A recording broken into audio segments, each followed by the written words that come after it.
think if I could find a foolproof way to beat the Sicilian, I'd be fighting for the World Championship. Books like this would like to sell you an easy answer, a quick fix. But looking over all this stuff, I'm afraid I just don't see it. How can you believe this analysis when 6 months later, after the book is published, one of the very same authors is telling you how to win with the Najdorf, or some such title? Frankly, it's a joke. Now, the purpose of these two videos is to equip you with a dangerous weapon against the Sicilian defence. That is to say, the Morra Gambit, where white sacrifices or offers the sacrifice of a pawn at move 2. d4, c takes d4, c3. What are the advantages of playing this gambit?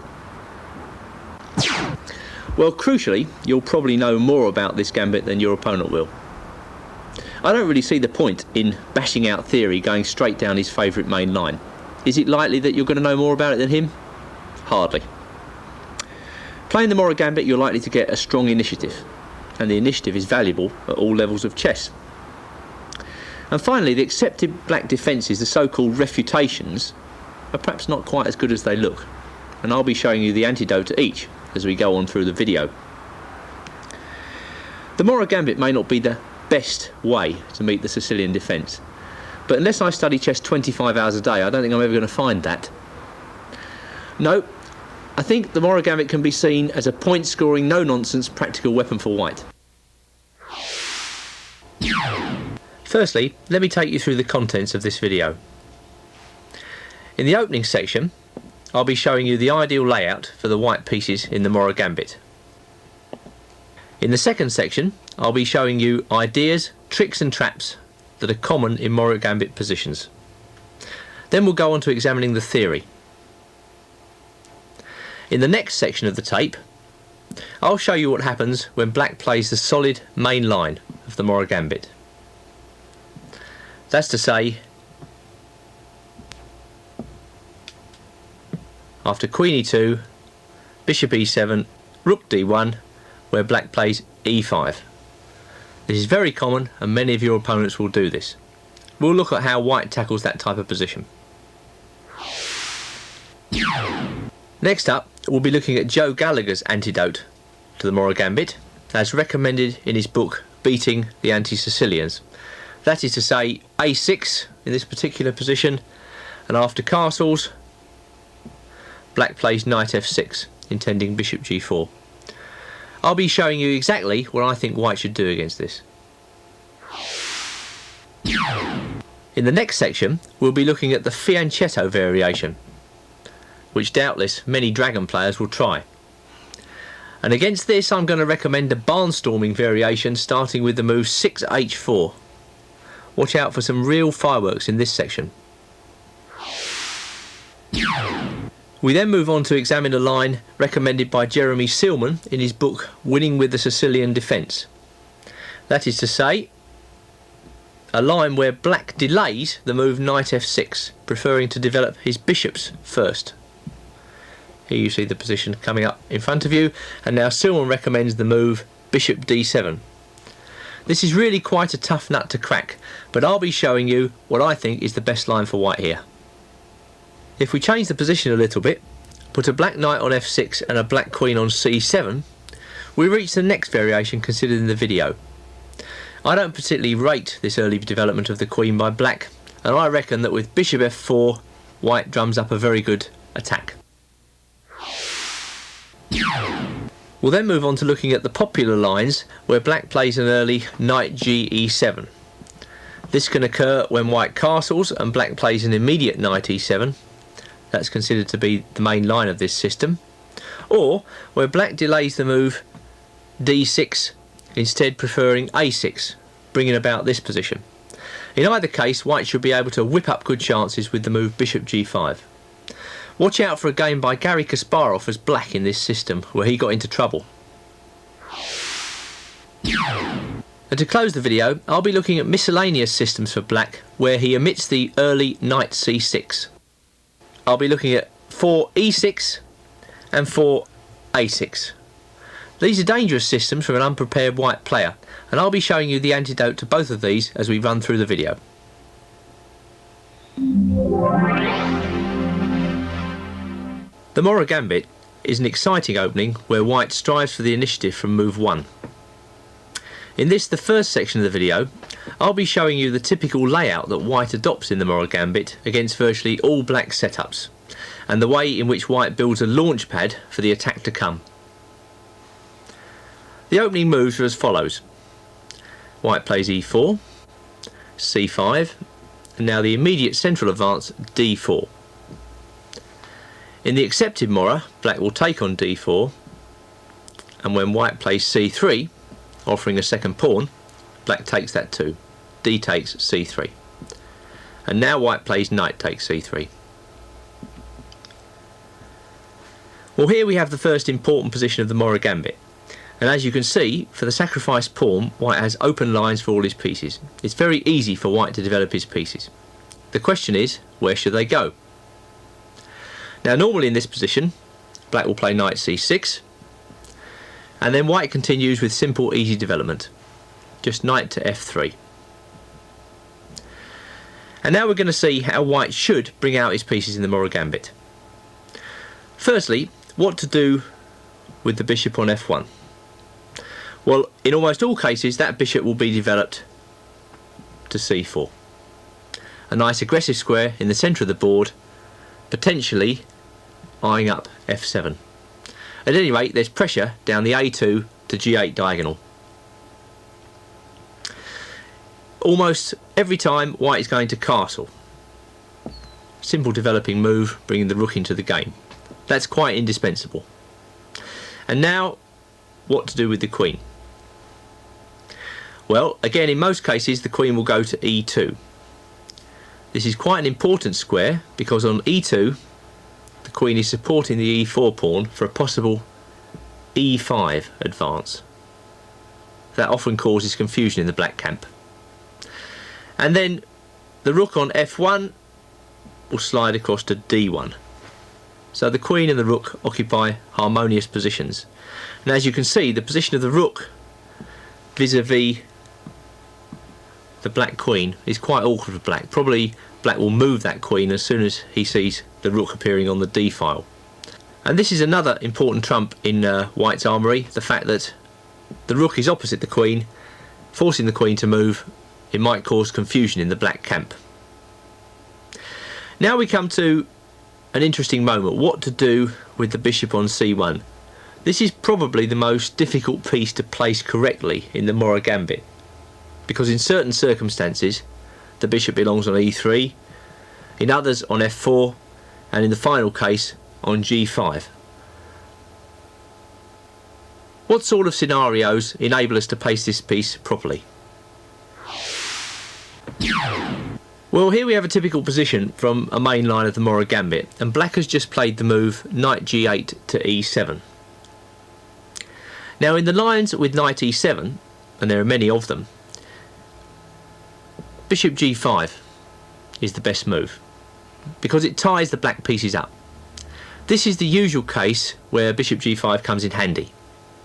As you can see, there's an immediate pin on the knight. In fact, white has set a very cunning trap in this position, because if black kicks the bishop immediately, then knight b5 virtually wins the game for white. Many strong players have fallen for that trap, although of course it's not guaranteed. But the idea is clear. Bishop g5 should be used generally against the knight e7 systems. It's less effective when there's a black knight on f6 because black can just usually get out of the pin. There are usually more effective placements for the bishop than g5 when the black knight stands on f6. Later on in the video we'll see situations where black tries to force white to put his bishop on g5 by adopting some cunning move orders, and thus place this problem piece less effectively. Now here we see a scenario where white would put his bishop on f4. That is to say, when the black queen has come out prematurely to either c7 or it's slid along the back rank in one go to b8. This would be a typical situation where white would play bishop f4. In almost no other case is the bishop placed effectively on this square. So watch out for early developments by your opponent's queen, then you can think about putting the bishop on f4. Finally, and most commonly, the normal position for this bishop is e3. Why is this? Well, I would say it's a very good central square for the bishop. The bishop retains options, it gazes over all parts of black's position. I suppose the only difficulty with this bishop is that it might get booted away by knight g4. That's why quite often white prefaces the move bishop e3 with the simple little move h3, which takes away a lot of black's counterplay. And the move h3 should also be noted because black might be threatening, in this type of position, a trick with bishop g4 and knight d4, which is awkward for white. And as you can see, if white were to place his bishop on e3, that completely nullifies the black idea I've just mentioned. So bishop e3 in most cases is the best square for the bishop. Having therefore placed most of our pieces harmoniously, we come now to the final piece, the queen's rook. Well, in most cases the rook will slide across to c1, and as you can see, white has now attained a position of full development. There are some rare cases, if I can just set the position with the queen on c7 up again and put the white bishop on f4, there are some cases when you wouldn't put your rook on c1. You might choose rook d2 and rook a d1, pressurising the d pawn. Those cases are rare, but it's an idea that you should note. So effectively here we have the full development of the Morra Gambit. It's white's launch pad from which he will build his attack.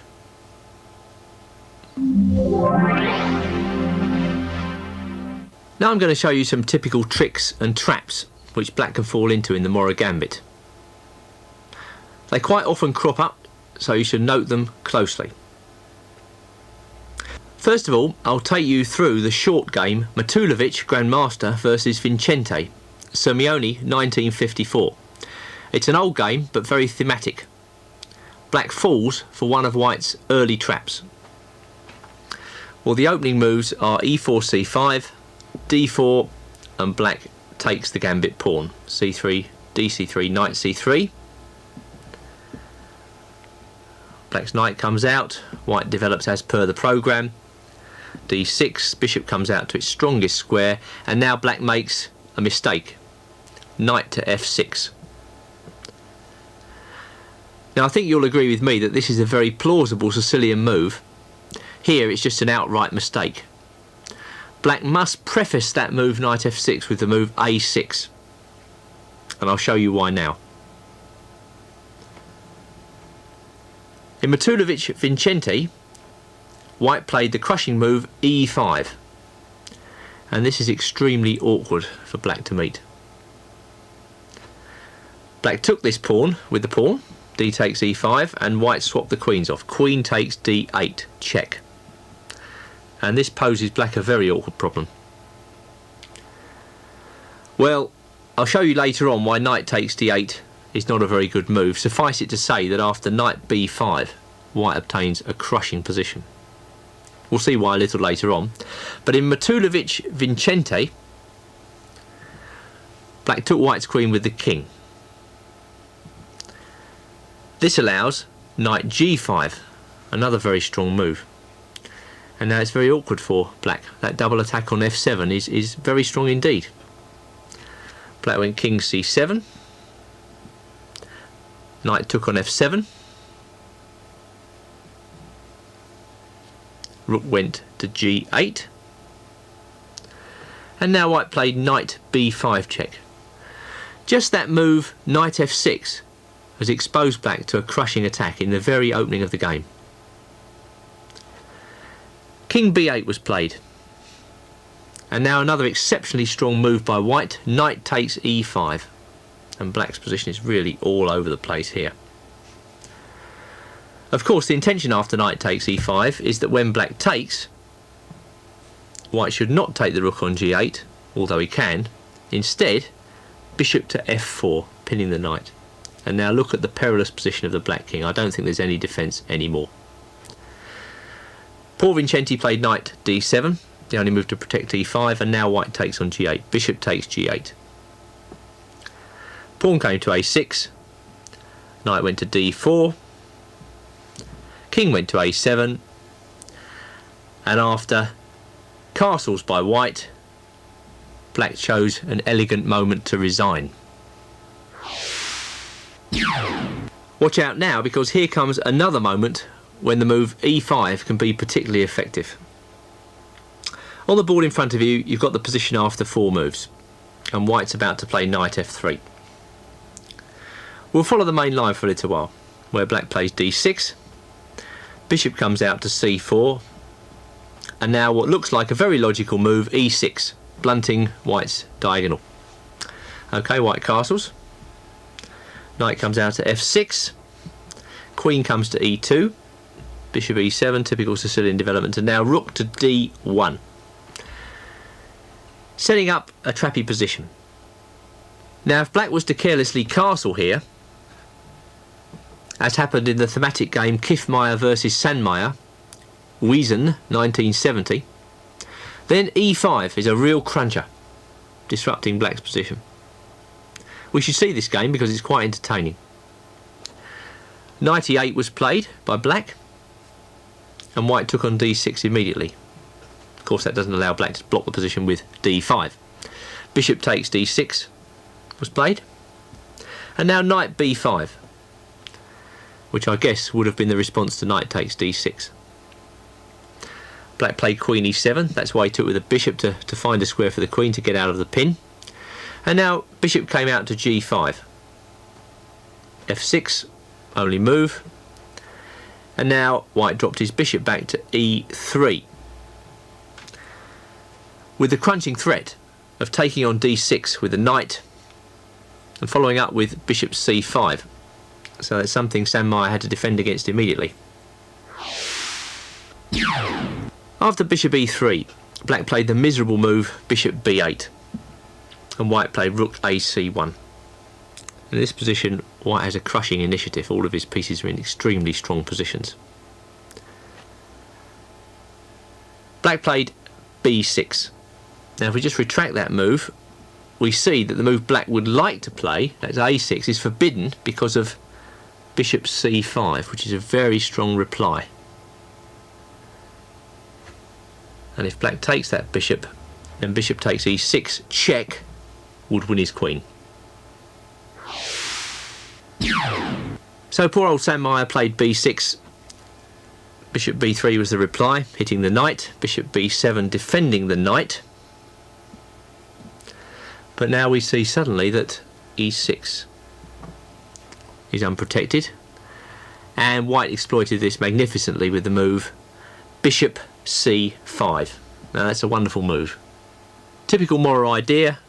White's got 2 extra rooks in the game supporting his minor pieces. The minor pieces come in and administer the crushing blow. Well, black's got to take. Bishop takes e6 check. King h8. And now the rook swoops down to d7, winning the black queen, and thereafter most of black's pieces. So Sandmeyer had enough, resigns.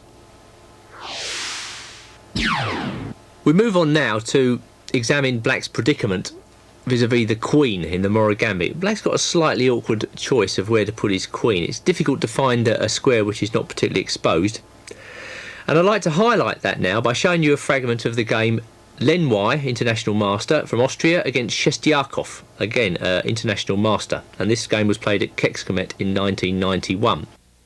And black is about to make his fatal error when he played knight to e5. Now doubtless black was hoping that that would exchange off one of white's potential attacking pieces, but in fact all it does is expose his queen on c7 to the rook, the power of that rook on c1. This is quite a common theme in the Morra, the rook powering down black's queen exposed on the c file, and white exploited this very nicely indeed. Before you go on, it might be worth just stopping the video to see if you can actually work out what white did next. It's very nice. Well, first of all, white got rid of black's pesky knight. Knight takes e5. d takes e5, and the net effect of that is, of course, that now both of white's rooks are in the game. But I suppose black felt that because white had many pieces on the c-file, it wasn't that easy to take advantage of the fact that white's rook was opposite the black queen. But the move, of course, he didn't see in this position was bishop takes e6. And that move is just incredibly strong. Now in the game, black went queen b6. Obviously, we should see what happens if black takes on e6. Now, it seems as though the most logical move is bishop takes e6 in this position, I would have thought. Well, in both cases, white is going to plonk that knight in on d5. And suddenly, it's incredibly difficult to find a good square for the black queen. That is the whole theme behind white's play. Well, where are you going to put the queen? If you put it on b8, at the very least, white can swipe that bishop on e7, hack off the knight on f6 and have a massive attack against black's exposed king.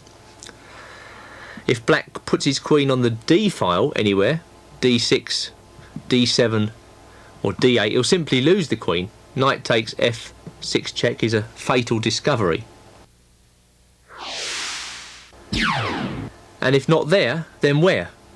Black can't even sacrifice his queen for 3 pieces in this position with knight takes d5, rook takes c7, knight takes c7, because bishop takes e7 not only regains all the lost material, but with bishop d6 next move, white's going to pick up some more material and be lots and lots of points ahead.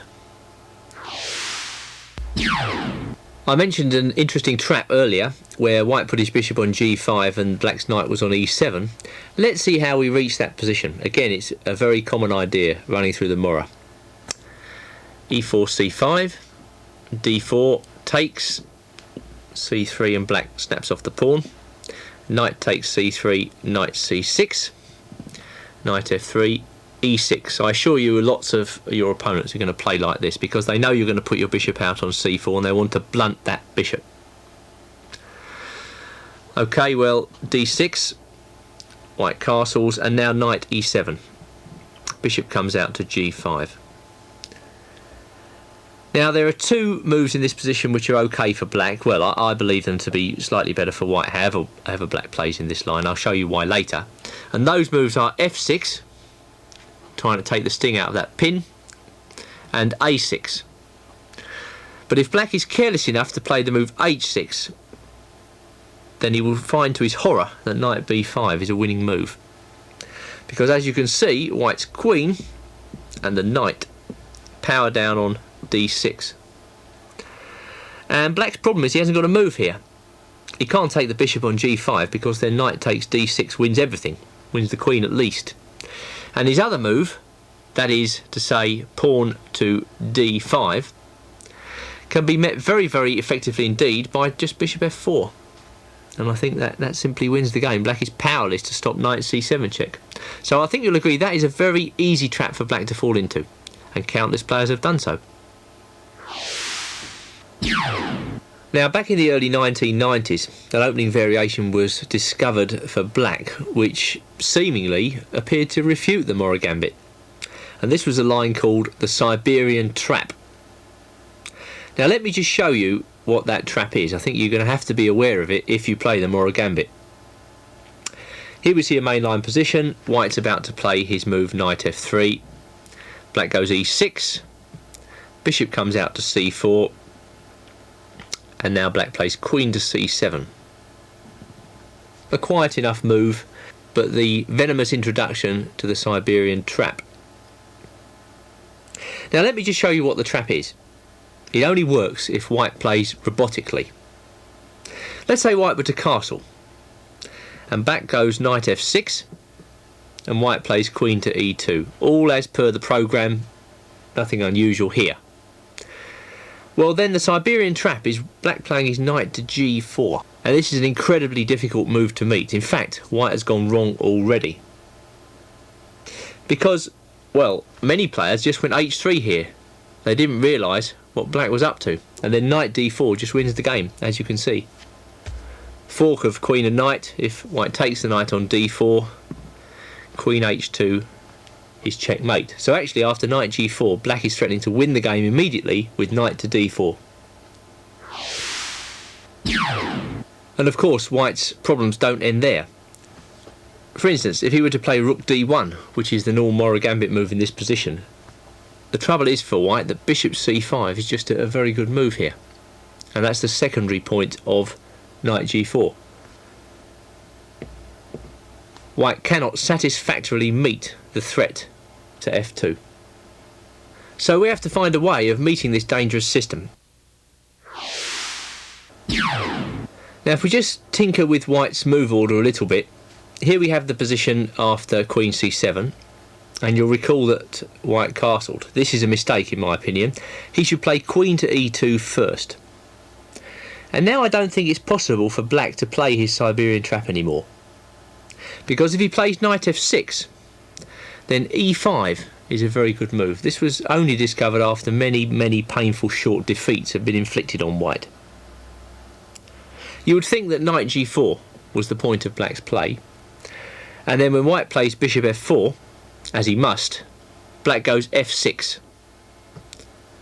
And this just put a lot of white players off this particular line, because it seems as though black is just going to win that e-pawn.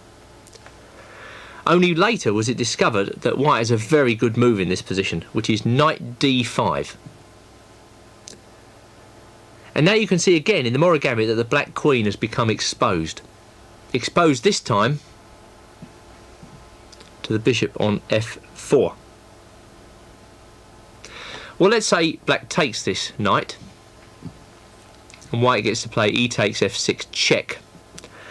Okay, there's only, well, there are two moves for black really, but only one sensible move. That's knight c to e5.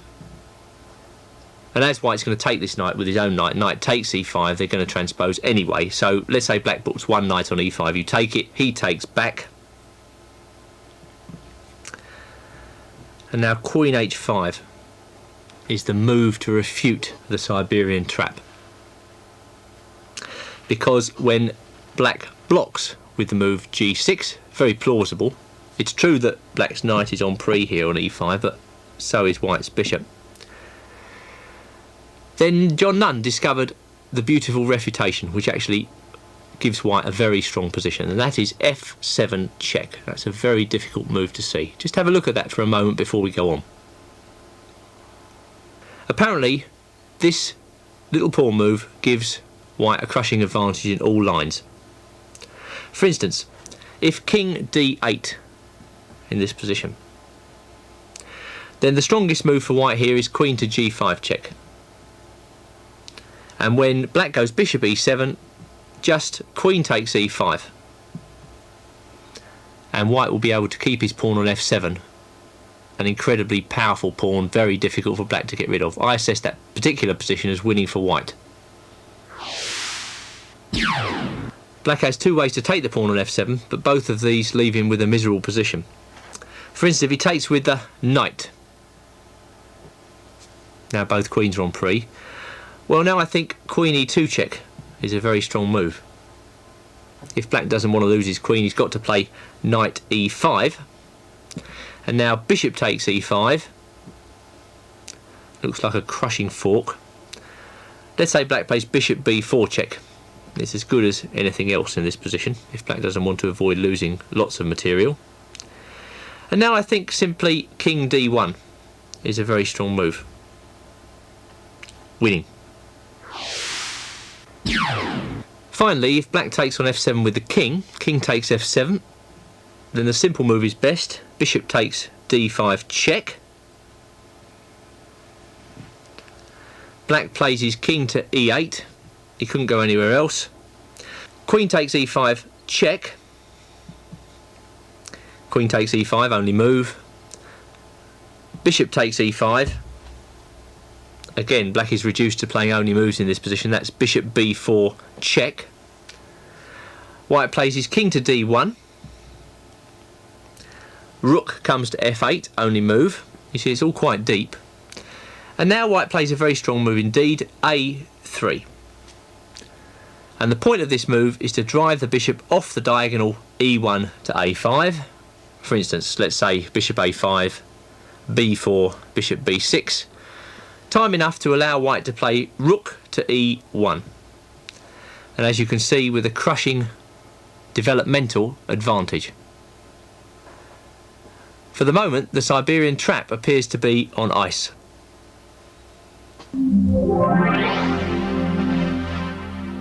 Carrying on now, and before we get into the specific theory of the Morra, I'd like to show you a couple of inspiring games which I hope will encourage you to play this particular opening.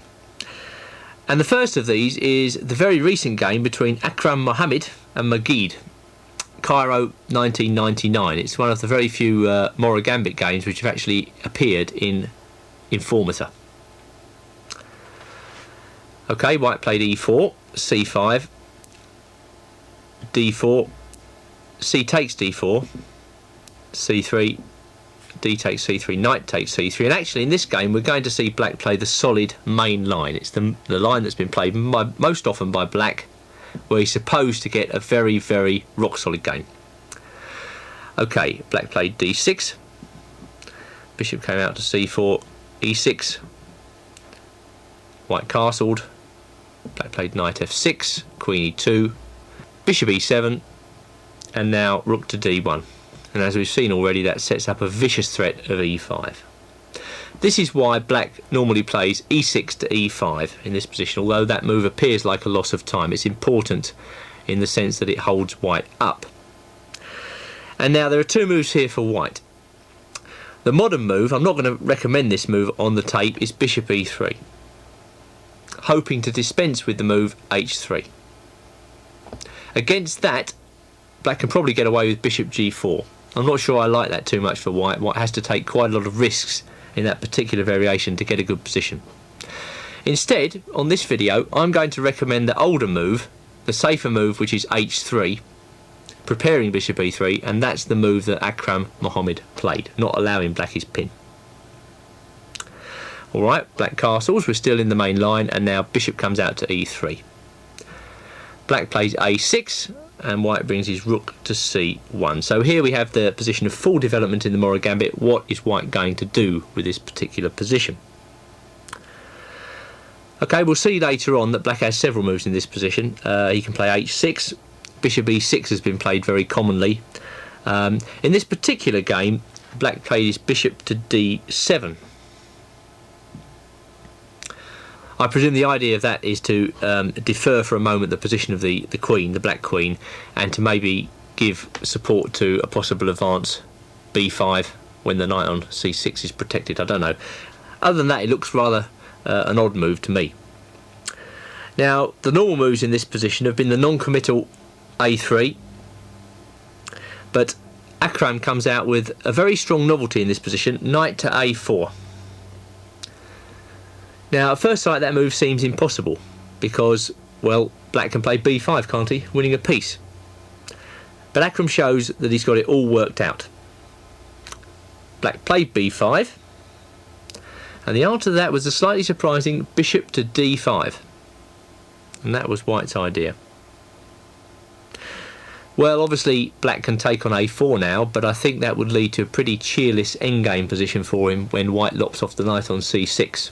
It shouldn't be too difficult for white to get the pawn back, and when he gets the pawn back, black's own pawn position will be compromised, so that would lead to difficulties for black. Thus Majid lops the bishop off. White takes with the e-pawn, and now black played knight to d4. Well, you can see why he does that. He gives the pawn back, hoping to gain some freedom for his pieces. And you can also see why he didn't take the knight on a4, because after d takes c6, that pawn is going to be pretty difficult to remove. Blocks out the black major pieces, and also I think, well, white can maybe play queen c2 and get the pawn back on a4. And when black moves his bishop, let's say to e6 or f5, then I think white can think about playing knight takes e5, which is again a very common trick and trap in the Morra Gambit. You can see white's rooks.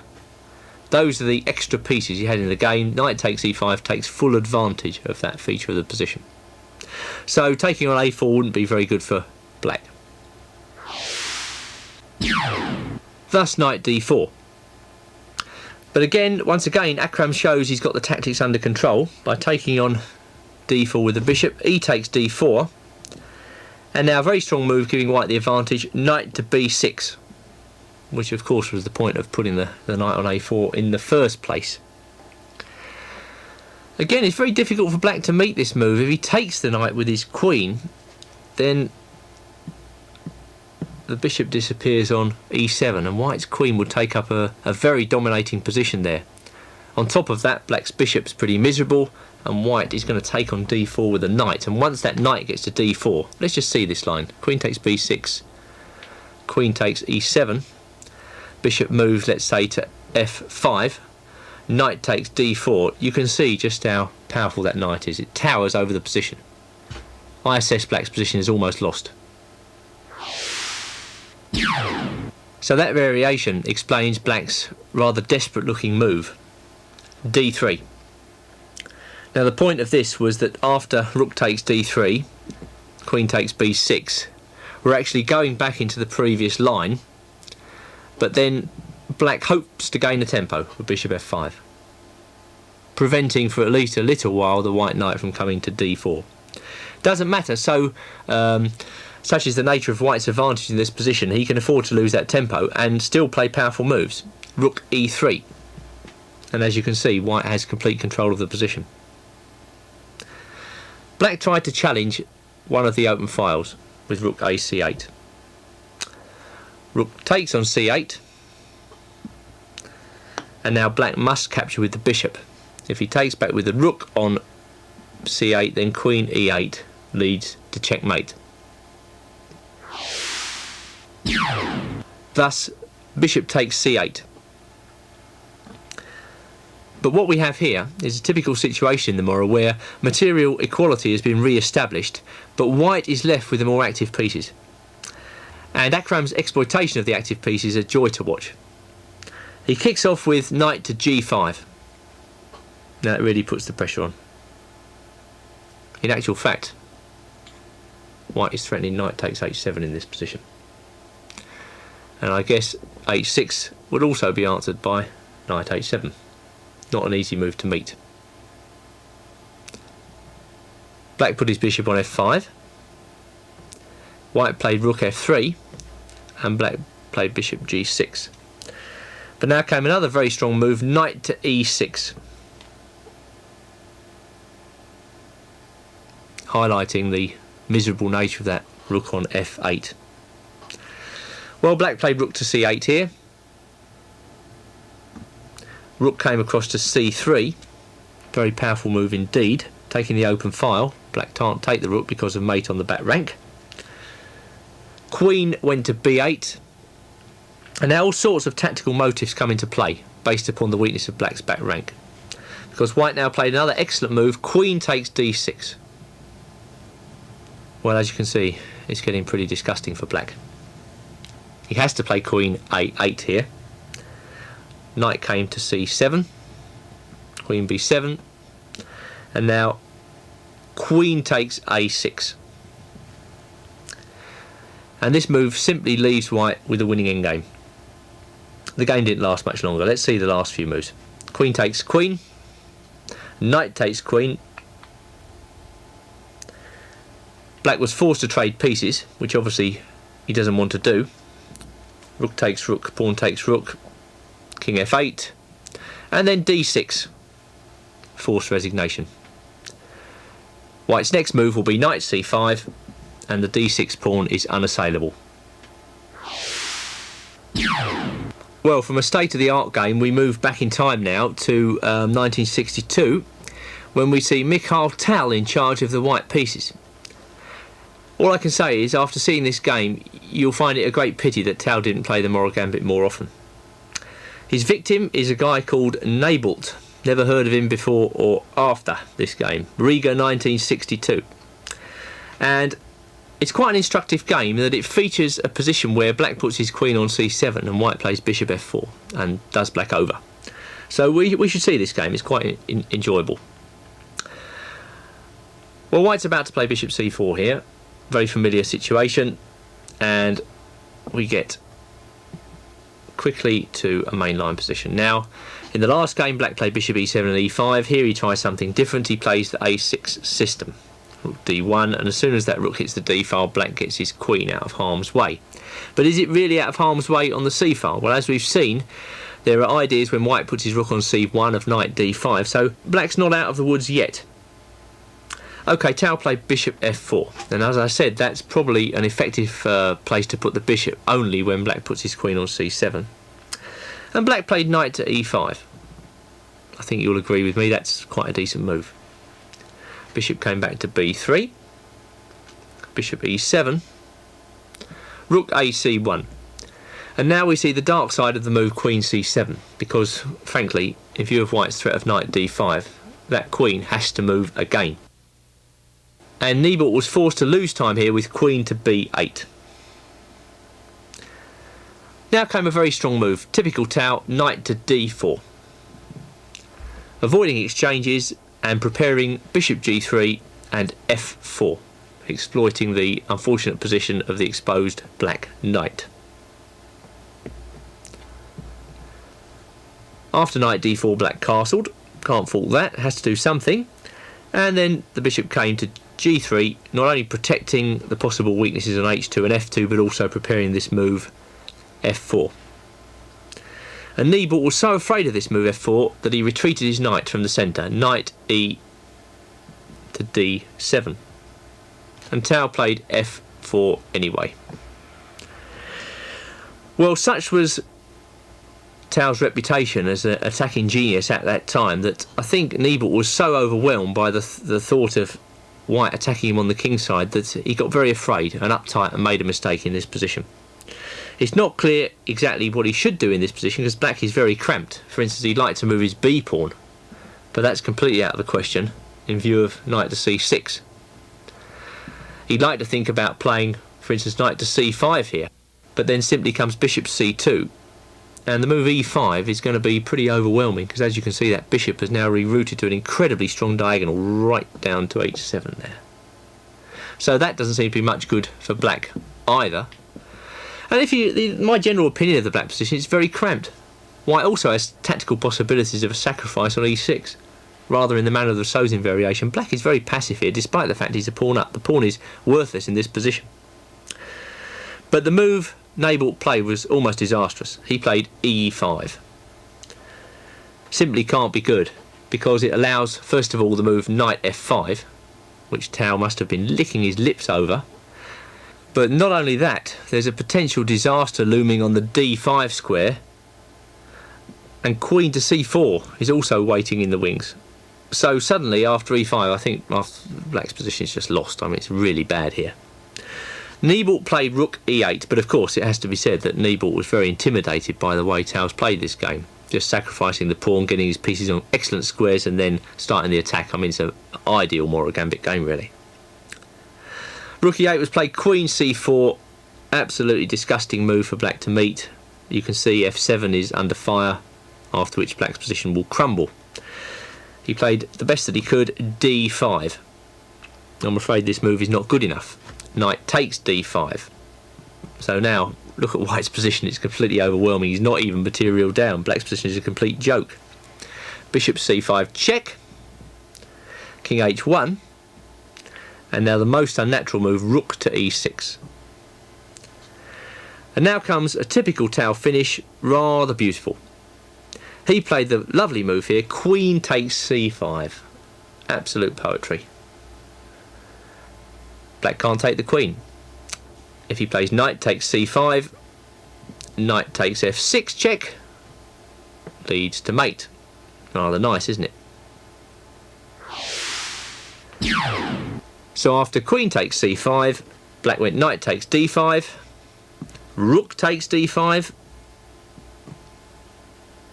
e takes f4, knight e7 check, king f8, and now rook takes d7. Very nice finish this. Bishop takes d7, bishop takes e6. Black had had quite enough of this game. 1-0. And finally in this section, and which will give encouragement to all of you prospective Morra Gambiteers, I'm going to show you part of a game between Landa with white and world champion Garry Kasparov with black. And this was played in one of Kasparov's simuls in Russia during 1988. And it's unique because, well, white should really have defeated the world champion with the Morra Gambit. That doesn't happen every day. We come back to the main line position. White's just playing his move knight to f3. Kasparov played e6, bishop c4, and now a6. So a different system again by black. White should treat this with quick development, this type of thing. White castled, and now knight g to e7. There are other moves, we'll see them later. And Landa played bishop g5.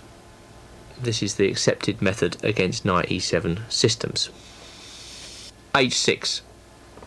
Perhaps now we understand the move a6 a little bit more, because we saw earlier the trap where black had played d6 instead of a6 and white would just play knight b5 in that position winning. Well, Kasparov's cut that out. That enables him to play the move h6. No matter, because after bishop h4 white's still got compensation in the form of excellent development for his minor pieces.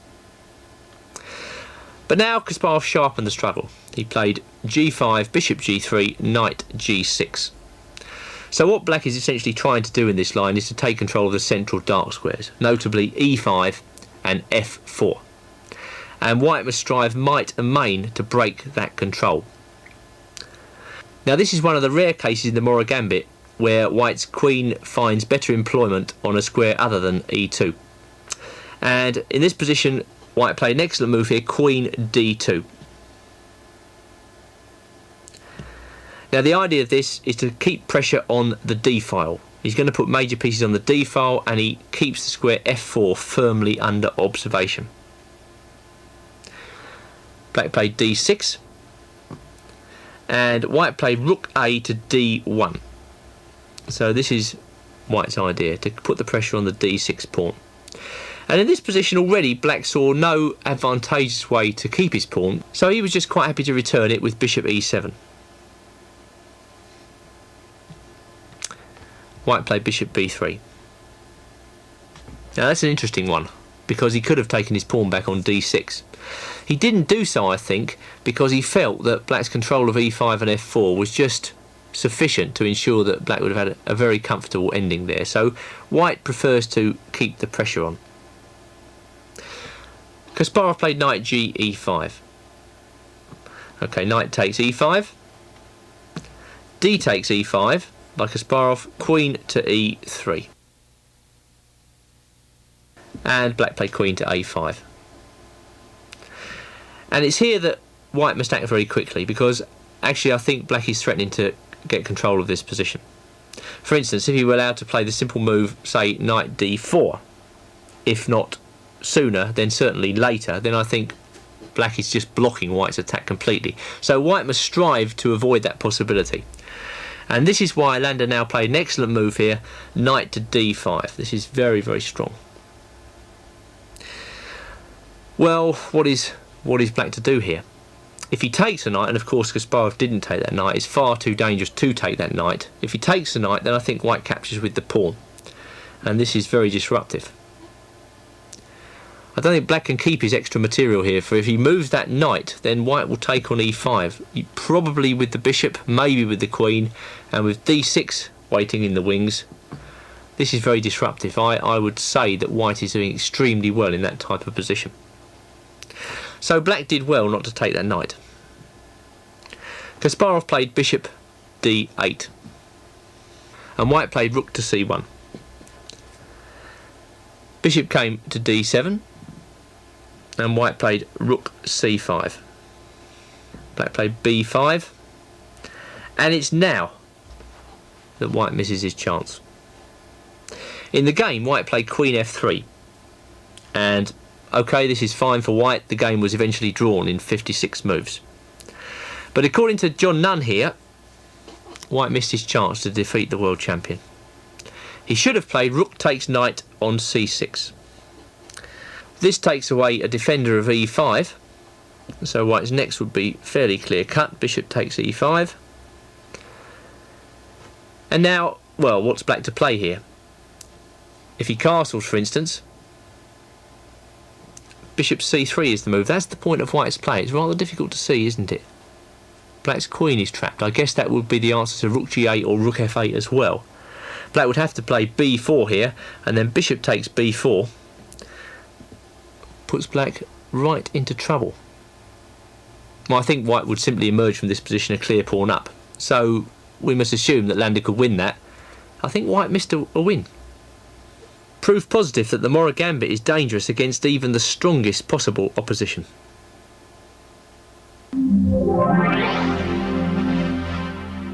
Well, now we come to the theoretical part of the video. What I'm essentially doing for you in this section is to pare down the best white reply against each individual black system for you, to give recommendations. What you will see is in that most of the lines white retains practical chances, but not necessarily the objective advantage. However, I don't think that should deter you from playing with white at the Morra Gambit, because black's really got to know his stuff even to demonstrate an equal position, whereas you can quite happily play confidently with initiative with lots of chances to win, so that shouldn't deter you at all. Now, the first line I want to examine is the so-called main line, where black just sets up a nice solid position here. Knight f6, typical Sicilian moves, queen e2, bishop e7, rook d1, e5. And this is the starting position of the so-called main line. Now, lots of authorities have claimed that this is the best way for black to treat the Morra Gambit. I don't particularly believe it. I think it's a rather passive way of going about things. Firstly, black's position is, although it's solid, is very reactive. Black is actually waiting for white to do something before he can do something himself. That's why I don't really like it. Black doesn't really have too many plans of his own, and I don't really like the fact that black has given white the d5 square there, either for knight or bishop. This commits black to more or less playing with the move bishop e6, after which white can take that bishop and hope to play against the weakened black pawns. So in my opinion, black doesn't get an easy ride in this particular system, and I forecast that this will drop away in terms of popularity. I'm going to recommend the move h3 here. That move is directed against black's threat of bishop g4, followed by knight d4. And as we've mentioned before on this tape, the move h3 prepares the move bishop e3, and the bishop won't be molested by knight to g4. So it's a sensible move all round. Black will castle, and then bishop e3 bring to the critical position, and black has several moves here. Now, we saw an example of the move a6 in the very recent game between Akram Mohammed and Magid, but there, after rook ac1, black played the slightly odd move bishop d7, which is not necessarily his best. However, I believe that black has a slightly awkward problem to solve in this position, in that bishop e6, which looks like a natural move, seems to give white the advantage after bishop takes e6, f takes e6, and now knight to a4. This move is rather awkward for black to meet. According to Janos Flesch, black is supposed to play knight d7 here, but then queen c4 is a good move, putting the pressure on the weakened e6 pawn. The point of this move is that after rook f6, defending the pawn, then white can go bishop to g5. Very awkward. And after rook g6, he can play the very interesting move rook takes d6. This is all Flesch's analysis. Bishop takes g5, rook c d1. Well, it's very difficult for black this position. If he plays knight d4, at the very least, white can take on e5, leaving lots of black's pieces attacked. If he plays knight c b8, which is a terribly disgusting move, but it's the only move Flesch could see by which black survives, then rook takes e6 is strong, king h8, rook takes g6, we're still following analysis by Flesch, h takes g6, knight takes g5, queen takes g5, and now the finishing touch is supplied with queen to c8 check, king h7, queen takes b7, highlighting black's complete lack of coordination throughout the preceding 10 or so moves. Black is lost here.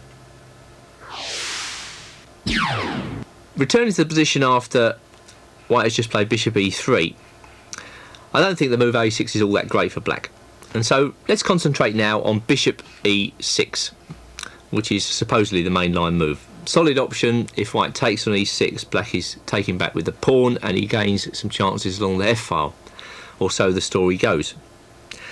Just to show you it's not all roses for black, I'm going to have a look at the game Neil Carr, FIDE master from England, against Grandmaster Plaskett from the British Chess Federation Championship, Brighton 1984, where white played rook ac1, rook c8. Note, if black took on c4, that would cede white complete control of d5. And now Carr simply took on e6, bishop takes e6, f takes e6. And now if white didn't have a good move in this position, you begin to think that black was getting over the worst. Fortunately, white does have a good move, and that move is b4. And that's a move that crops up quite a lot in the main line. Now the idea of this is that if black takes that pawn with knight takes b4, white could consider knight takes e5. That is possible and in the position. But a stronger move, I believe, is queen to b5. And then Carr gives the following analysis. He gives d5 as the best move for black. We quickly see that black's pawns are very exposed here, and knight takes e5 is the one that white captures first, the central pawn. Carr gives a6, hoping to drag the white queen into a whirlpool of complications. And after bishop d6, f4. We go on with Carr's analysis. Rook b8, queen a7, queen a5. So the whole point of black's play is to try and expose white's queen down there on a7. It seems as though white escapes unscathed after 20 knight c4. This is an excellent move. And after d takes c4, rook takes d6, knight d3, rook takes a6, still analysis by Carr, queen b4, rook c2, knight takes e4, hoping for knight takes e4, queen b1 check, picking up the white rook, and now rook a4 is an excellent move, which I think wins. Return therefore to the position after b4. You can see why Plaskett found it unattractive to take on b4 with his knight, and he played a6, whereupon white played b5. Well, this is a very good move. If a takes b5, queen takes b5, and I think this gives white slightly the better of the game in view of black's exposed pawns. A move like knight a4 is very much on the cards, for instance after queen d7 and then knight b6. That gives white slightly the better of the game, I would have thought. So Plaskett played knight b8, which is a pretty miserable move because it allows white to effect his secondary threat, knight takes e5, queen a5, and then there are two good moves here. In the game, Carr played knight f3 and went on to win nicely in 41 moves. I think the best move, however, for white here is knight c4, which Carr initially thought was good for black after queen b4. But then John Nunn, who apparently looked at this game very closely, saw that rook d4 was actually a very strong move. Queen c5 appears forced, and then white should play queen d1 here, with a strong attack against black's exposed pawns. For instance, if e5, then knight d5 is a very good move. Not an easy move to see. threatening the bishop on e7, and if knight takes d5, rook takes d5, queen b4, bishop d2. Seems that the black queen is getting into trouble in this line, and thus it can't be recommended to black. Back now to the position after white's 11th move, bishop e3, and another move for black is h6. In fact, another move which can't be recommended. Now, the motivation for this move is that black is preparing to play the move bishop e6, and he doesn't want white's knight coming to g5 thereafter to attack his weakened pawn on e6. He also stops bishop g5 at any stage and gives his king a flight square.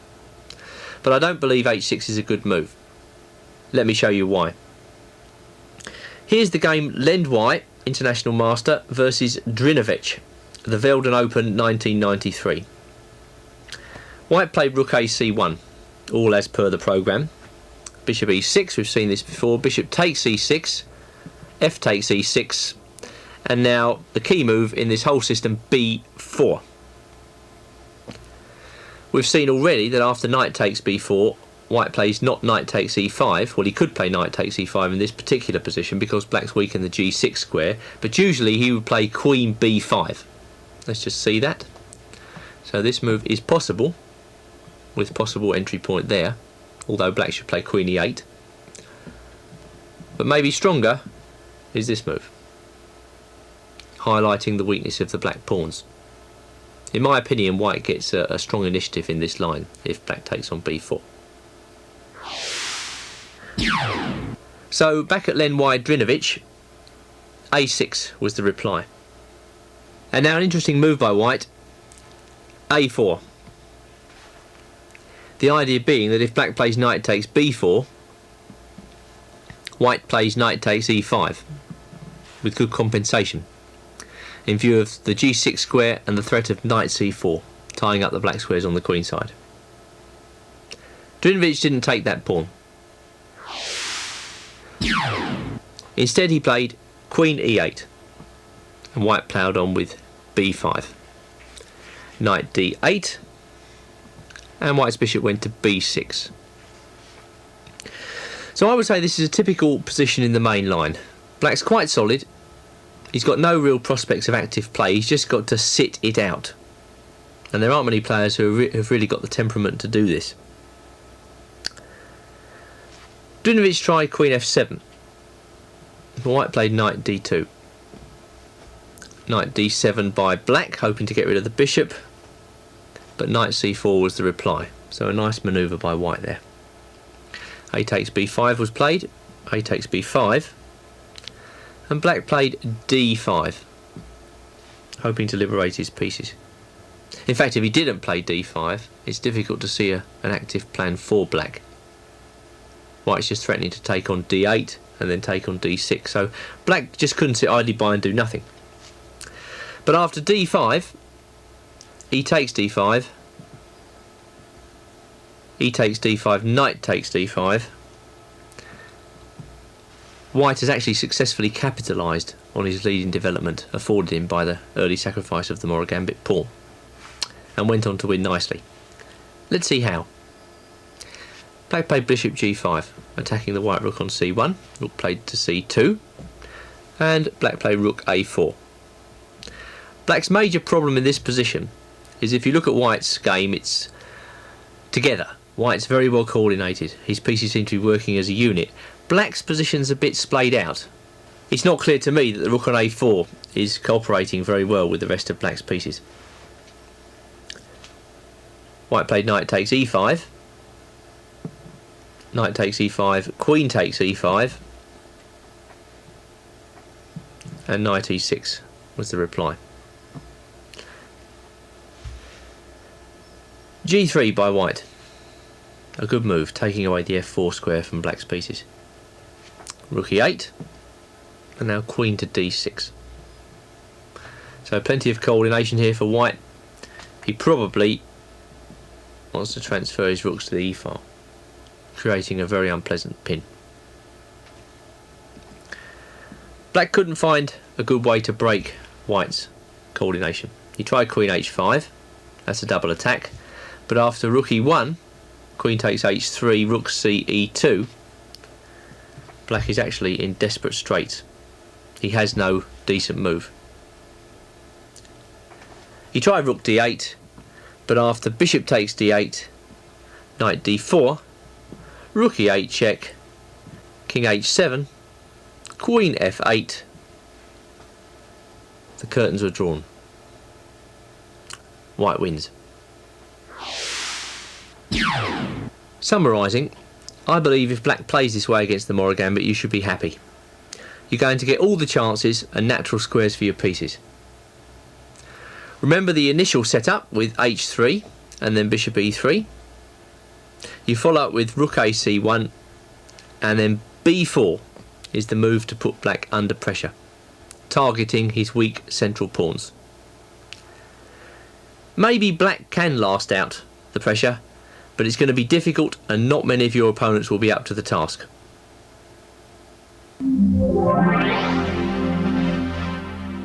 The next system I'd like to examine is the one recommended by Joe Gallagher in his book Beating the Anti-Sicilians. Now normally Joe is a very diligent author, excellent author in my opinion, but here I'd like to take issue with one of the lines that he recommends.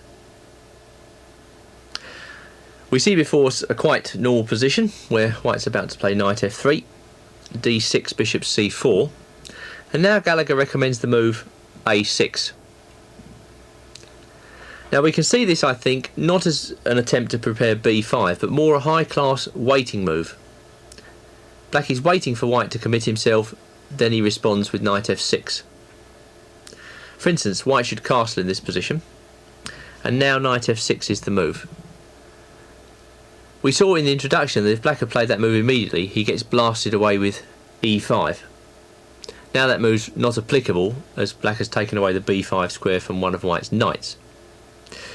So white has to adjust his plans in this position. Black is actually threatening bishop g4 in this position, followed by, let's say, knight e5. This would be very awkward for white to meet. And I'm going to recommend the move h3 to you, just taking that move away from black. After h3, play would normally proceed e6, queen e2, bishop e7, rook d1. When I suppose black could transpose to the main line with e5, we've already seen what happens if he does. But if he wants to strike out on an independent course, Joe Gallagher reckons that bishop d7 is the best way to do it. The point being that queen c7 would probably be met by bishop f4, followed by maybe rook ac1 with knight d5 threats, or even rook d2 and rook a d1. That deployment is not out of the question. So bishop d7 is probably the most accurate move for black there. And now Gallagher gives bishop f4, which I still think to be the best move. And then comes b5, bishop b3, queen b8. He reckons that this is the best way for black against white's setup. Well, now I think black is threatening knight e5, which will block white. Accordingly, e5 is the move I'm going to recommend to you. Still following Gallagher's recommendation, he reckons this is perfectly okay for black. I'm not so sure. D takes e5, knight takes e5, knight takes e5, bishop takes e5, and now Gallagher says that the point of b5 was to be able to play queen b7 in this position, with a comfortable game for black. We'll carry on a little bit further with his analysis. He gives bishop takes f6. Well, if black captured with the g pawn in this position, I think it's difficult to see where his king's going to go. So bishop takes f6. Now knight e4 is a good move. Bishop e7. And now in the game Montavon-Gallagher, Neuchâtel, 1994, white played the excellent move bishop d5 in this position. Now we can see immediately if black takes that bishop with the pawn, knight d6 check is a killer. So Black's reply is forced after that, and that's bishop c6. White should take this, queen takes c6, and then rook ac1, with what I consider to be very good Morra Gambit compensation. Now, according to Gallagher, after queen b6, queen f3, white only has drawing chances in this position. According to my analysis, I believe white can work up good chances here. For instance, if black castles in this position, then what could be more natural than the move rook to d7? Now this poses black an awkward problem. If he moves his bishop, well, there's no decent square. If he defends his bishop, then rook a e8 is rather inelegant. For instance, if white just doubles on the 7th rank, you can see that white has serious pressure. The best way to defend the black bishop must be rook a7. But now I think white can play a very strong move here. Possibly Joe missed this move, and that is rook to c6, which sets up serious positional pressure on black. Obviously black can't take either rook. If he takes on d7, white takes the queen. If he takes on c6, knight f6 check wins his queen. Thus the only move for black after rook c6 is queen b8. And now at the very least I believe white can play rook takes a7, queen takes a7, queen to c3, with the threat of rook to c7, when I believe white is in charge of this position. For instance, if black defends himself with bishop d8, that leaves his rook f8 passive, and we can play knight d6, increasing our control. So I believe this line to be good for white. The second line, rook d8, sees black trying to challenge white's supremacy in the centre. But now I believe white's best plan is rook takes d8 check, again essentially forcing black's reply. If black takes with the king in this position, that would be a terrible mistake, because then f7 would hang. If he takes with the bishop in this position, well, now there's a very strong move, rook c6, forcing the pace. The next move is knight d6 check, and black can't take on c6 with the queen because of knight f6 check. So I believe this variation is also good for white. Must be. Thus, after rook takes d8 check, the only move is queen takes d8. And now once again the move Gallagher underestimated in this variation, rook to c6, puts black under a lot of pressure. At the moment the a6 pawn is on pre, and if black defends his pawn, well, with a5 for instance, then I think queen h5 is a good move. A double hit, threatening queen takes b5, which if allowed to take would give white a 2-to-1 majority on the queen side and more actively placed pieces. And white also threatens rook takes c6, which is a nice move. So that double hit essentially gives white much the better of the game. A second line after rook c6 sees black giving back that a6 pawn in order to get developed. For instance, he can castle in this position. But I don't believe that leads to a very good game for him. For instance, if white plays rook takes a6 straight away, he's already threatening the pawn on b5. And let's say black plays a move like queen d5 in this position, trying to centralise his pieces. Well then, knight c3 is a good move, forcing queen c4, queen takes c4, b takes c4, and then white can choose between rook a7 or rook c6, in both cases with vastly the superior endgame.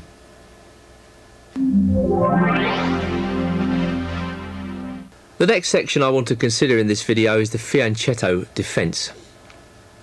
That occurs after white plays knight f3, and now black plays the very logical looking move g6, hoping to obtain a position reminiscent of the dragon. And now the normal move for white is bishop c4, but I'm going to recommend that white departs from the norm against this fianchetto variation and really goes for the throat. I'm going to recommend a very little known move in this position, which I think is actually good for white, and that is 6h4. Now, there isn't much evidence on this line either way. Let me just show you some of the lines which I believe to be good for white. For instance, in the game Leonidov Ignatieff, USSR 1962, black played bishop g7. I think you'll agree that's the most consistent move. But white retained tremendous attacking chances after h5, d6, bishop c4, bishop e6, knight d5, g takes h5, knight g5. In this position, white has a tremendous attack. Obviously, some of those moves looks a bit dodgy from black's point of view, but the problem was if he played knight f6 instead of g takes h5, then I think h6 is a good move, and this completely disrupts the flow of black's development. For if bishop f8, white can choose between knight takes f6 check, laming black's pawn structure, or the more direct knight g5, in both cases with excellent chances. Going back to the position after 6h4, I imagine a lot of your opponents will become very scared and might play 6h5. In this case, I believe white obtains improved chances to the normal Morra Gambit with a simple move bishop c4. And if bishop g7, then queen b3 is an excellent move, pointing up the weaknesses in black's position. For instance, black would not really want to play the move e6 here. Now white has several good moves in this position. Knight b5 will be one of those moves. Bishop g5 must be another dangerous move. And bishop f4 must be a third move. Of the three, I probably prefer knight b5, but it's pretty clear that e6 is a horrible move to have to make and doesn't blend in with g6 at all. Accordingly, Burgess gives the move knight a5 in this position, which looks incredibly risky. White plays bishop takes f7 check, and after king f8 goes queen d5. And then I presume black reveals his point by playing knight f6 in this position, when it seems as though the white queen has to retreat and then black will take on f7. Nevertheless, queen d3 is an excellent move now, aiming at the weakened g6 square. And we'll follow some analysis by flesh. King takes f7, knight g5 check, king g8, e5, knight h7, and now queen to d5 check is a killer blow. For if e6, which is the only move not to allow mate in one, then knight takes e6, and black's position is wrecked. We'll carry on with some more of this entertaining flesh analysis, and imagine that black plays knight f6 in response to h4. Well, e5 looks like an interesting move for white, but I reckon the best move here is h5, just getting on with it. The point of this move is that if black takes on h5 with the knight, then we're going to go all in with rook takes h5. G takes h5, knight g5. And this attack is incredibly difficult to meet. Totally direct, with threatening queen takes h5 and then checkmate on f7. Flesh gives the following line. Pawn to e6, enabling black to defend with his queen. Queen takes h5, queen e7, and now the not so surprising move, knight b5. So it's very crude play by white, but incredibly difficult to meet. The threat, of course, is knight c7. Thus, d6, bishop f4, e5, and now knight takes f7, an incredible move. Queen takes f7, knight c7 check. Well, black's a bit limited. He's got to play king e7, otherwise he loses his queen. But then bishop g5 nabs the black queen. White wins. It's pretty clear that much remains to be explored about the move 6h4. Why don't you give your opponents a shock and try this move out?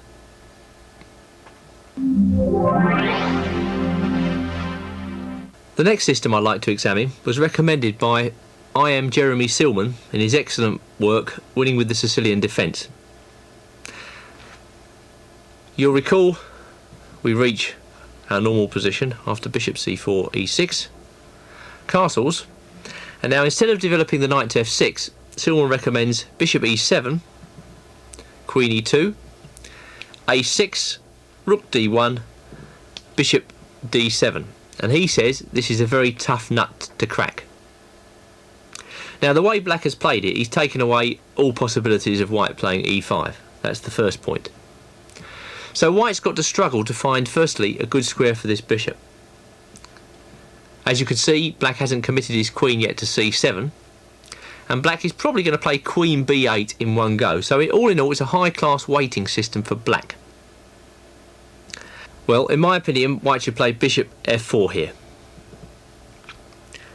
Now if black plays queen b8 in this position, then I think white should play e5, take the opportunity to play this very aggressive move.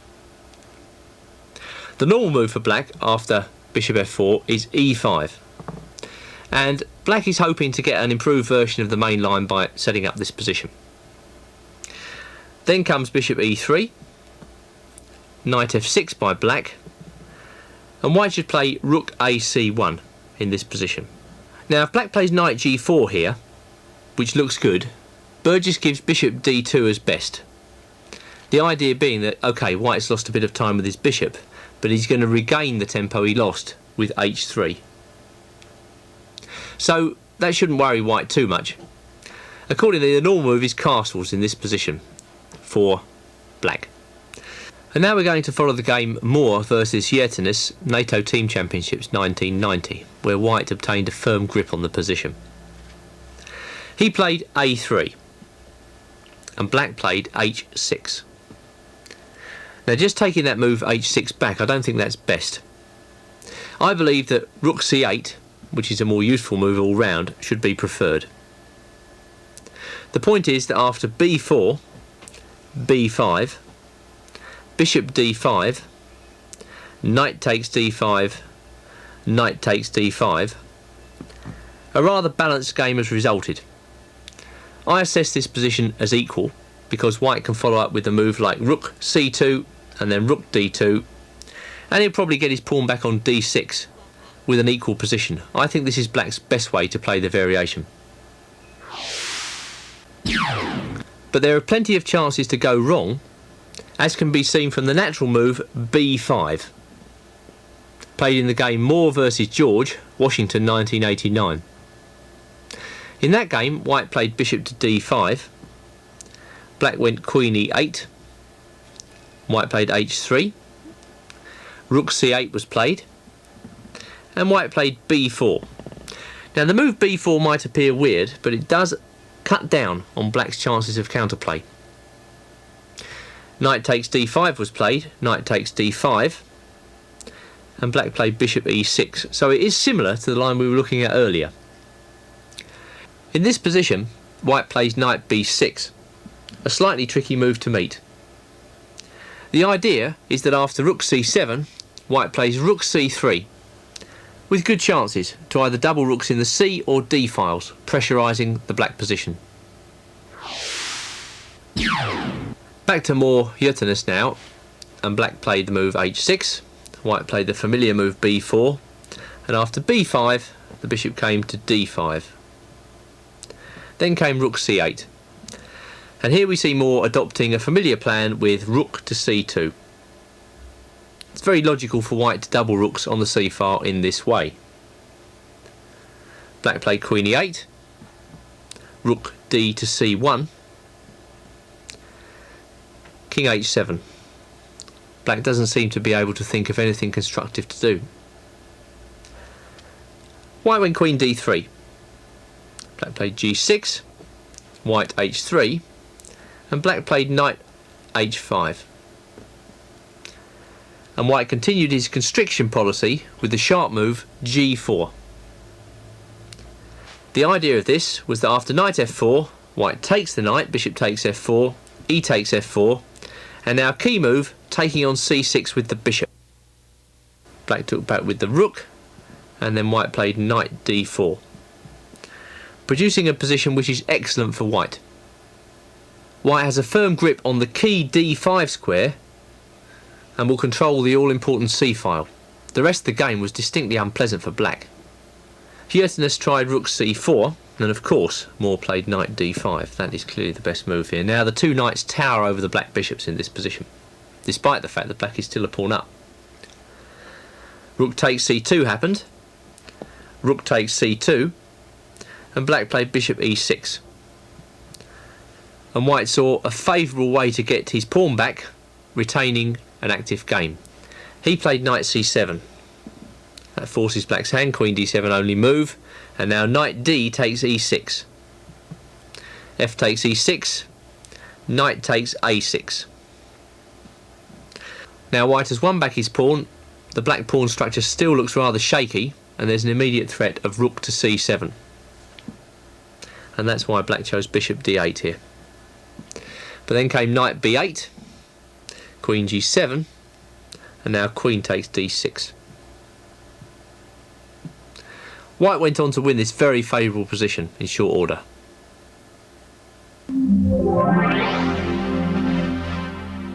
A similar system for black, which might be tried by your opponents, involves the same sort of hedgehog 3-row type setup. Knight f3 d6, bishop c4 e6, castles a6, queen e2, should be getting used to this setup by now, knight f6, rook d1, and now black plays queen to c7. Personally, I don't rate this setup for black. This early development of the queen seems a bit too provocative to me. And the best move is bishop f4, after which we're going to follow the interesting game Matulovic versus Segi, Yugoslavia 1953. Now in that game black played a very plausible move here, knight e5. That looks good, but in fact it's very bad.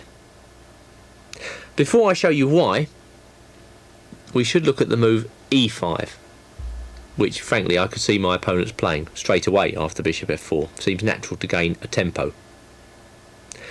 White's best move in this position is knight d5. Very forceful and does black over as far as I can see. For instance, if black plays knight takes d5, we take back with a pawn, and now black has to move his knight.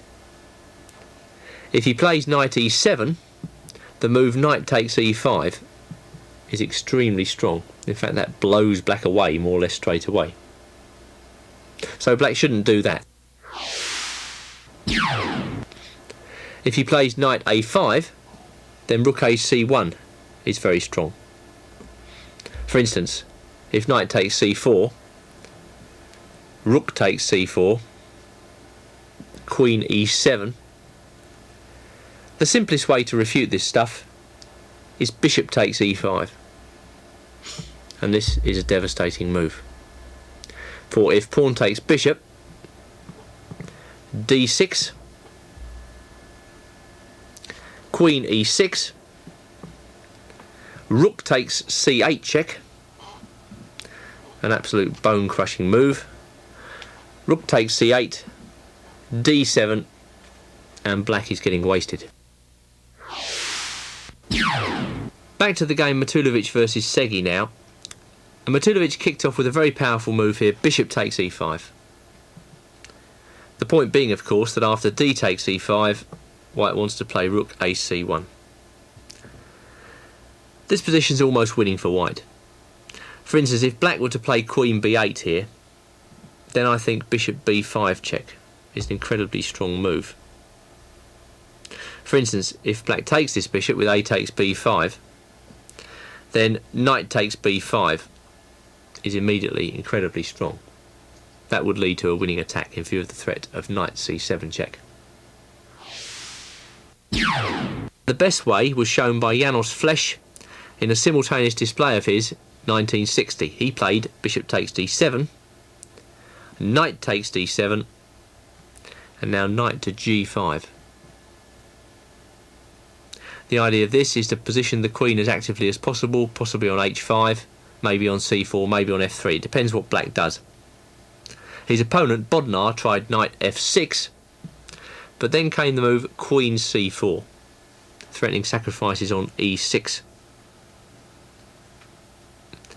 Black played bishop e7, and after that knight a4 was a strange but very strong move, tying black up completely. Black castled, and white went knight b6. Rook a7 was the move, and knight takes e6 completed the hatchet job on black's position. The finish was rook e8, knight c7, rook d8, rook takes d8 check, bishop takes d8, and now stop the tape and see if you can see white's next brilliant move.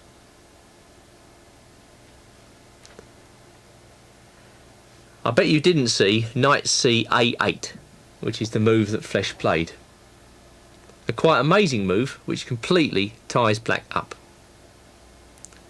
The game finished rook takes a8, knight takes a8, queen takes a8, and then queen c8, to which black has no answer.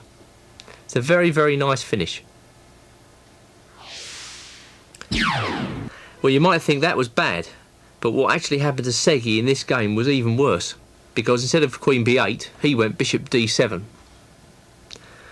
Now came a crushing denouement. Bishop takes e6. We saw something like this before earlier in the video in an analogous position. Here it's just as crushing. The idea is to expose the position of the black queen on the c-file with knight d5. This is an absolutely devastating move. Segi tried queen b8. I suppose he could have tried knight takes d5 in this position, when white does best just to take back on d5 with the pawn. Why take the queen and create complications? Here he retains his attack, he's going to get his piece back, black's king is stuck in the centre. This must lead to a winning position for white. This is the best way. So black played the utterly awful queen b8, and Matulovic crunched home. He played knight c7 check, king e7, queen d2. A devastating move, threatening nasty checks on d6 and b4. Knight e8 was the only move. Knight takes e6, f takes e6, and it's time for the black king to go for walkies. Queen d7 check was the move. King f6. And now another very strong move, knight g5. Easy to do, of course, with all black's pieces on the back rank. Well, in for a penny, in for a pound. Black took this knight with the king, and queen takes e6 prevented the black king from coming back.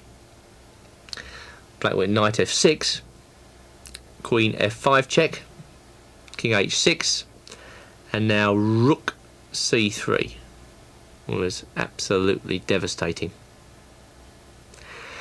Queen e8 was the only move to prevent black from getting mated, but the game concluded rook h3 check, queen h5, pawn to g4. That's a beautiful move, isn't it? Queen takes h3, g5 check, king h5, queen takes h3 check, king takes g5, and now an echo of the earlier theme with queen f5 check, king h6, rook d3. Black struggled on for a little while with knight h5, rook h3, g6, but after rook takes h5 check, he should really have resigned, because if g takes h5, queen f6 mate. White won in a couple more trivial moves. My impression of the black system with queen c7, the very early queen c7, is none too favourable. I think white should respond with bishop f4 and follow up quickly with rook a c1. He's got the usual tricks to look forward to. Knight d5, possibly e5, and by these means I think he can hope to quickly blow black out of the water.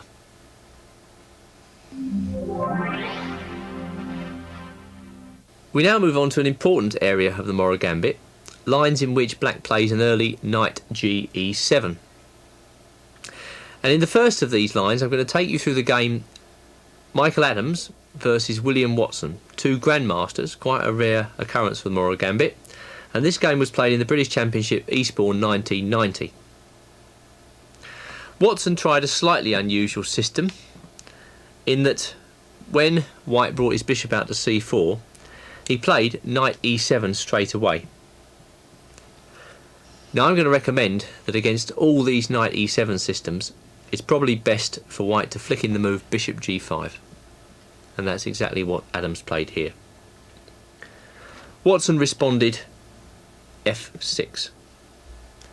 Now if we just retract that move and give him the plausible move h6, we see that knight b5 is very strong. A similar trap was considered earlier on this video. It's no less crushing here. This is why Watson played f6 and white dropped his bishop back to e3 and black went knight g6. So Watson's trying to save a little bit of time here. He hasn't played the move d6. He might go d5 in one go somewhere, and the theme is the same. Black is trying to control the dark squares in the centre, the f4 and e5 squares. Adams continued with quick development. Castles, bishop e7, and white played queen e2. So white is setting up his pieces in the normal fashion. Now black played a6. Now this was an unfortunate move because it allowed white to play a very strong idea. What black should have done instead of a6 is to castle. Well, I'm going to recommend the move rook a d1 in this position.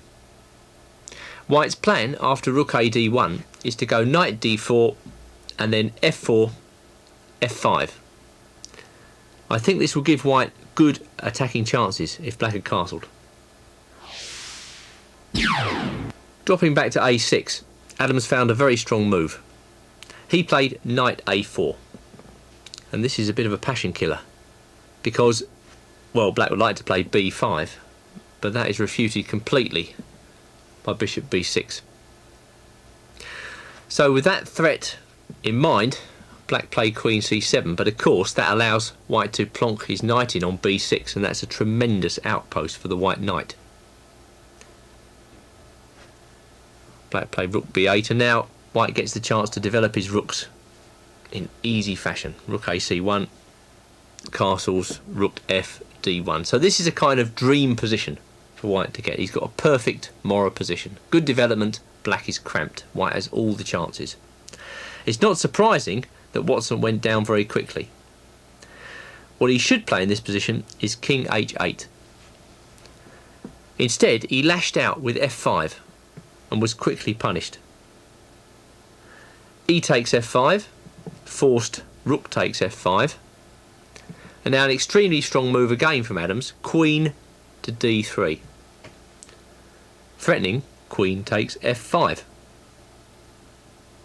Well, very difficult for black now. Not only does white threaten queen takes f5, he's threatening knight takes d7 as well, which completely dissolves black's pawn structure. Probably the best move for black here is rook takes f3, although I don't hold out much hope for black against a technician of Adams's calibre after that move. That's probably the best shot. But I think Watson was so shocked by a turn of events. I mean, it's quite unusual for a player of Adams's calibre to play the Morra Gambit. He must have been shocked by that. And then to come up with this horrible move f5, he's not in any psychological state to play good moves. He tried king h8, but after knight takes d7, bishop takes d7, queen takes d7, queen takes d7, rook takes d7, it was clear that all the white pieces were in dominating positions, and white went on to win in 32 moves, easily. Going back, The traditional recipe for black in this position, if he wants to play knight e7, is to play it after white castles. Here white plays bishop g5 again, threatening knight to b5, queen d7. Looks slightly unnatural, but at least it steps out of the pin. However, I believe white gets good chances against this with very natural moves: queen e2, knight g6, and then rook a d1. This is a key development for the queen's rook against this black system. Put bluntly, white's idea is to play knight d4 and then f4, f5. This way gives a very powerful white attack. And if black pushes the white bishop back with h6, so much the better. The bishop on e3 lends support to knight d4, and as mentioned, white will plough through with f4, f5 with a powerful attack.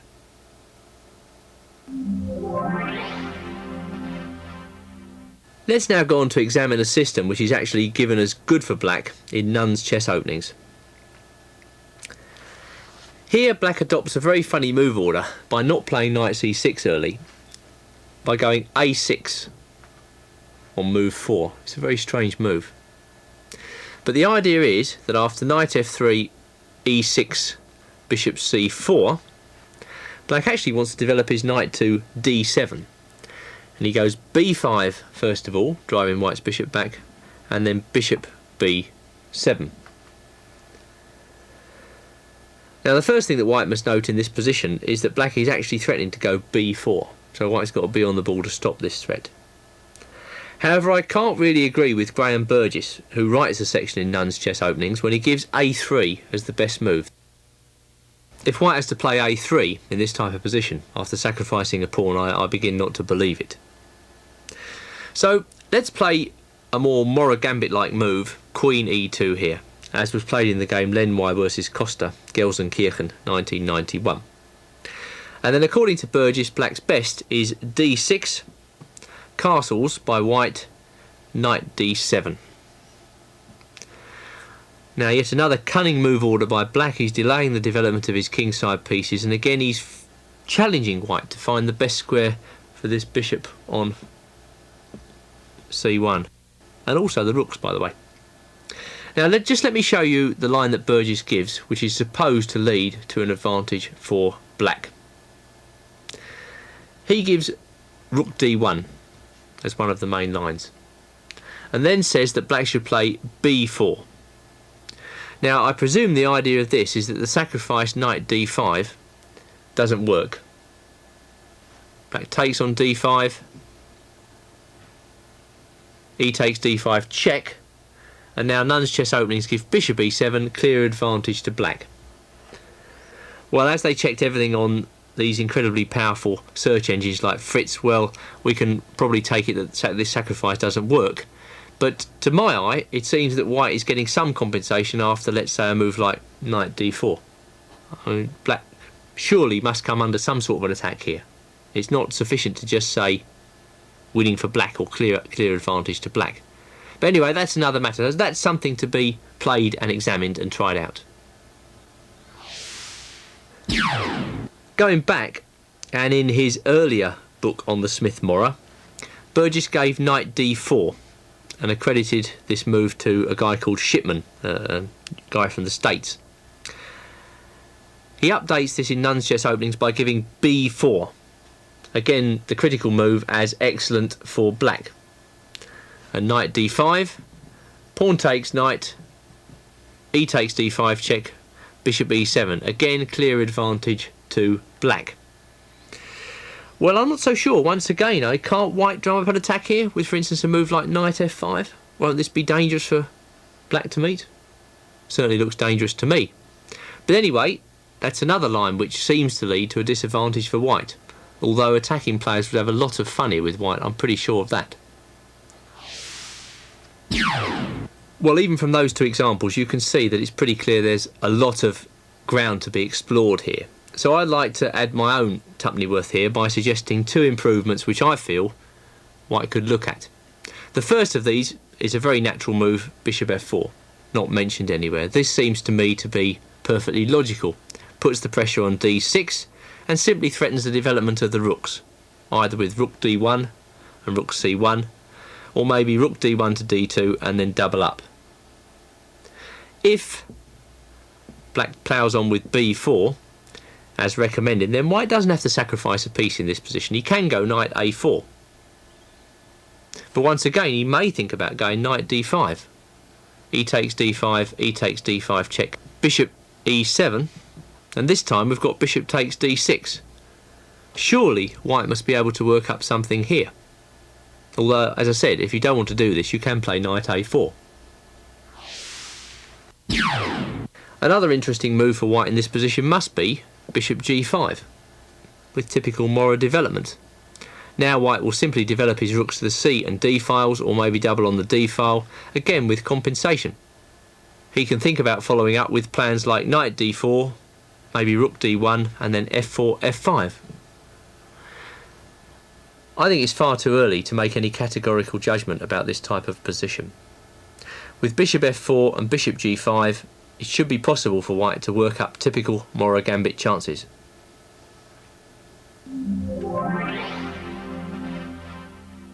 Another of those strange move order systems which black adopts to try and confuse the issue was seen in the game Chandler vs Timon, Vikings A 1982, where in this position black played the move e6, and his idea was that after knight f3 he wanted to play bishop c5.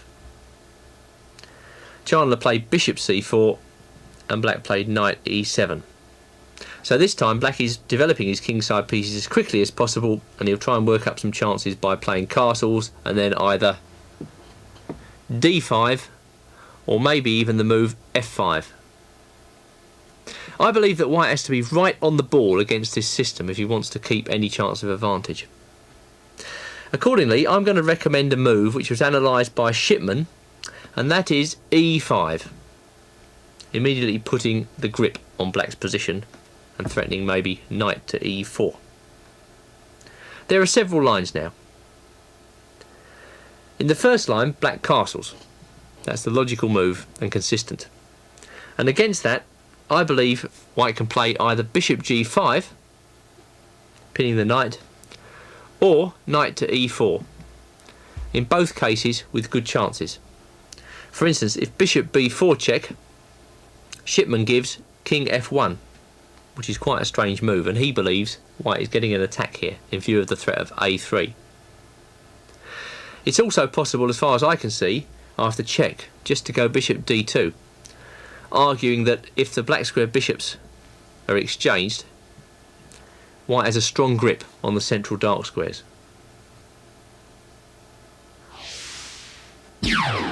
Shipman further analysed the move d5, which looks pretty logical when you see it at first.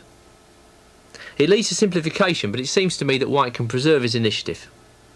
Let me show you how. White must certainly take this pawn. Now black has two choices. The first choice must be queen takes d6, not wasting any time. White should respond queen takes queen, bishop takes d6, and now our old friend knight b5. A tricky move to meet this, and I don't believe for an instant the move Shipman gives here, which is king d7. Of course white will get the attack. The simplest way against that is knight takes d6, king takes d6, bishop f4 check. That's a very simple way to get an excellent position. But I think after knight b5 black should play bishop b4 check. On the other hand, white has two appetising choices. The first of these is simply bishop d2. Once you take away black's dark square bishop in this line, white will get some certain chances. And the other move, of course, instead of bishop d2, you might like to play king e2 in this position, which leaves black facing threats on d6 and c7. Back to the position after e takes d6. Last time black took with a queen, this time he takes with the bishop. It's the usual move, knight to b5, putting the pressure on.